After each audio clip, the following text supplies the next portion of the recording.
Welcome friends, my YouTube channel PS girl. आज हम लोग पढ़ने जा रहे हैं एंशिएंट हिस्ट्री के बारे में, जो कि मौर्यन एम्पायर, जो कि 322 बीसी से 185 बीसी तक उसका साम्राज्य था। तो सबसे पहला सवाल मौर्य डायनेस्टी आते ही हमारे सामने ये आता है कि इसकी स्रोत कहाँ से है, जानकारी कहाँ से मिलती है, मौर्य डायनेस्टी होने का साक्ष्य कहाँ से मिलता है। तो इनका जो साक्ष्य है वो तीन तरीके से हमें मिलता है: साहित्यिक साक्ष्य, विदेशी विवरण और पुरातात्विक साक्ष्य। जो साहित्यिक साक्ष्य है वो कुछ पुस्तकें हैं, कुछ ग्रंथ हैं जिनके माध्यम से हमें मौर्यन डायनेस्टी के बारे में हमें उसमें उनका जिक्र मिलता है।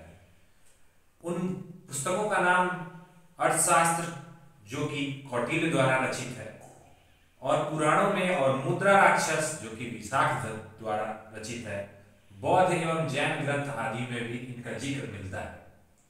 और जो विदेशी विवरण है, कुछ विदेशी आए हमारे भारत में जिनके रचनाओं में इसका विवरण मिलता है: मेगास्थनीज, स्ट्रैबो, कार्टियस इत्यादि। पुरातात्विक साक्ष्य है अशोक के अभिलेख, जूनागढ़ गिरनार अभिलेख, काली पॉलिस वाली मृदभांड, भवन, स्तूप एवं गुफा, मुद्रा, आहत मुद्रा, पंचमार्ग। जो साहित्यिक साक्ष्य है उसमें आप इंडिका, जो कि मेगास्थनीज की इंडिका मौर्य इतिहास की जानकारी उपलब्ध कराने का प्रमुख स्रोत है। आप मौर्य डायनेस्टी को बिना इंडिका के मेगास्थनीज जिसने रचना की थी उसकी इतिहास की जानकारी को प्राप्त नहीं कर सकते हैं, क्योंकि विदेशी विवरणों में इनका स्थान होता है। सर्वप्रथम विलियम जोन्स ने सेंड्रोकोटस की पहचान चंद्रगुप्त मौर्य से की। पुरातात्विक साक्ष्य के बारे में है कि जूनागढ़ का गिरनार अभिलेख इसके बारे में बहुत ही फेमस है। मौर्य साम्राज्य की स्थापना का प्रमुख जो शासक है वो चंद्रगुप्त मौर्य है, जो कि 322 ईसा पूर्व से 298 ईसा पूर्व तक है। चंद्रगुप्त मौर्य की कहानी तो आप लोगों ने बहुत सुनी होगी। चंद्रगुप्त मौर्य चाणक्य की सहायता से अंतिम नंदवंशी शासक घनानंद को पराजित कर 322 ईस्वी में मगध की गद्दी पर बैठा। मगध की गद्दी पर बैठने के बाद चंद्रगुप्त मौर्य ने वंश और जाति के संबंध में विद्वान एकमत नहीं है। वो किस जाति से बिलोंग करता था इसके बारे में विद्वान एकजुट नहीं है। कुछ विद्वान कहते हैं कि ब्राह्मण, कुछ कहते हैं कि वो क्षत्रिय, और कुछ कहते हैं कि वो शूद्र में था, लेकिन कंफर्म जानकारी अभी इसके बारे में बिल्कुल नहीं। बौद्ध एवं जैन ग्रंथ के अनुसार चंद्रगुप्त मौर्य क्षत्रिय था। अधिकांश विद्वान इसी मत से सहमत हैं। अर्थशास्त्र में कौटिल्य ने इसका जिक्र करते हुए कहा है कि प्राचीन भारतीय राजनीति का प्रसिद्ध ग्रंथ एवं चक्रवर्ती सम्राट राजा के कर्तव्य विस्तृत कर प्रणाली तथा सामाजिक स्थिति पर प्रकाश डाला गया है चंद्रगुप्त मौर्य के द्वारा। इसके बाद आते हैं बिंदुसार। 298 ईसा पूर्व से लेकर के 273 ईसा पूर्व तक चंद्रगुप्त मौर्य का उत्तराधिकारी बिंदुसार हुआ, जो 298 ईसा पूर्व में मगध की राजगद्दी पर बैठा।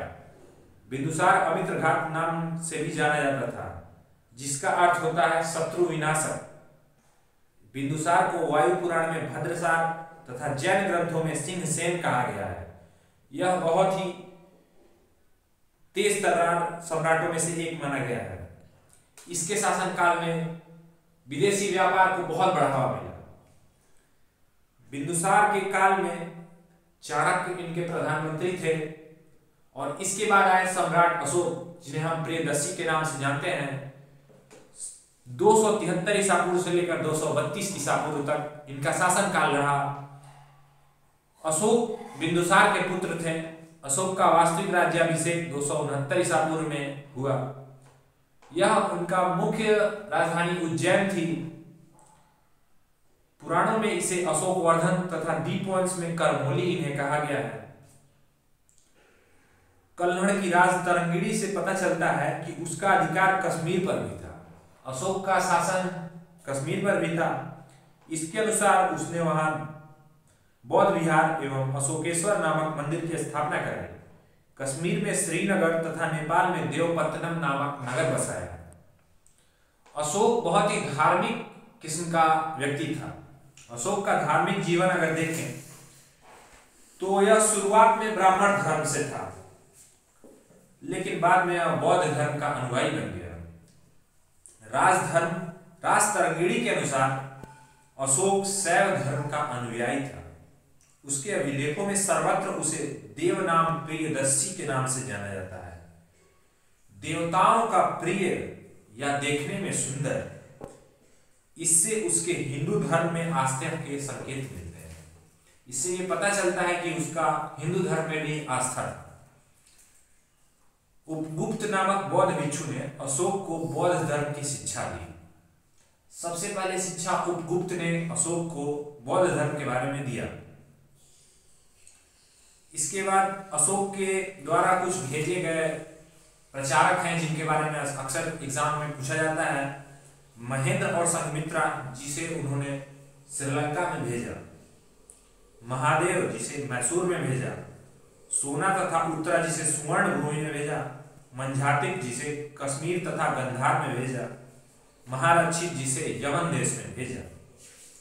अशोक ने कुछ धम्म की भी रचना करवाई, जिसमें अशोक ने अपनी प्रजा के नैतिक उत्थान के लिए जिन नियमों की संहिता प्रस्तुत की उसे उसके अभिलेख में धम्म कहा गया है। धम्म संस्कृत के धर्म का ही प्राकृतिक रूपांतर है। अशोक के कुछ शिलालेख हैं जो कि बहुत ही इंपॉर्टेंट है, जिसमें शाहबाजगढ़ी पेशावर पाकिस्तान में है, मानसेहरा हजारा पाकिस्तान में है, गिरनार जूनागढ़ गुजरात में है। ये सारे एग्जाम्स में आने वाले क्वेश्चंस हैं कि अहरौरा मिर्जापुर उत्तर प्रदेश में है, सोपारा ठाणे महाराष्ट्र में है, धौली पुरी उड़ीसा में है। और इनका कुल 14 शिलालेख है, जो कि 14वां शिलालेख बहुत ही इंपॉर्टेंट है। अशोक ने जनता को धार्मिक जीवन बिताने के लिए प्रेरित किया है इस अपने 14वें शिलालेख के माध्यम से। ओके, जय हिंद।